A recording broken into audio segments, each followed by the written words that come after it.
pangarap ko makapagtrabaho sa abroad. Lahat naman tayo, ang mindset natin, makapagtrabaho tayo sa abroad. Yun yung magiging solusyon para matulungan natin ang ating pamilya. Ang dami ko naging experience doon sa Canada. Nag-janitor ako doon. Pag Saturday, Sunday, nag-housekeeping ako. Ang trabaho ko noon is 2 a.m. hanggang 7 a.m. Ngayon, yung mga bagay-bagay na mga pinagdaanan mo, from nag-waiter ako, nag-tricycle driver ako, nag-janitor ako, nagbenta ako ng kung ano, nag-talent ako. Pag nandyan ka sa posisyon na yan, sa pagkakataon na yan, para bang sinasabi mo na parang ang hirap-hirap ng buhay. Pag nagdadasal ka nga, bakit mo binigay sa akin ito, Panginoon? Bakit itong pinagdadaanan ko? Ba't hindi ako pinanganak na mayaman? Pero honestly, balang araw, kapag nakita mo na yung resulta ng lahat ng pinaghirapan mo, magpapasalamat ka. Kasi iba yung pakiramdam na meron kang pinanggalingan. Alam mo lahat. Hindi ka kayang lukuhin basta-basta ng mga makalola ako eh. Una sahod ko, binigay ko sa lola ko. Hindi ko siya naramdaman. Kasi syempre, babang ko niya yun. Kumaga, bata ka pa eh. Nung ito na, nagbibinataan na ako, gusto ko magpundar ng tricycle. Yung boundary niyan, everyday, matutugunan yung pang-araw-araw na pagkain namin.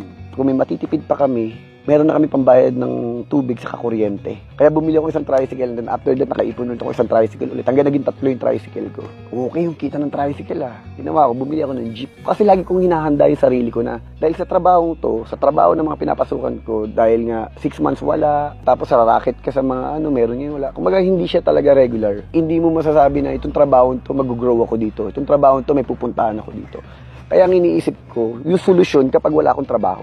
Isa sa mga pangarap ko, nung medyo okay na yung kinikita ko, nakapagpatayo ka na ng bahay kahit paano. Yung fulfillment, hindi ako magiging ganun kasaya kung yung mga kapatid ko hindi okay. Ako maayos yung buhay ko, tapos sila okay lang. Pangarap ko, gusto ko sila matayuan ng kanya-kanyang bahay. Ayun, sa isa, hinapang ko talaga, tinayo ko ng bahay. Kahit wala silang trabaho. Sana, meron silang enough na pera sa bangko na every month meron silang nakukuha na para kahit paano may pantawid sila sa pagkain, tubig, kuryente.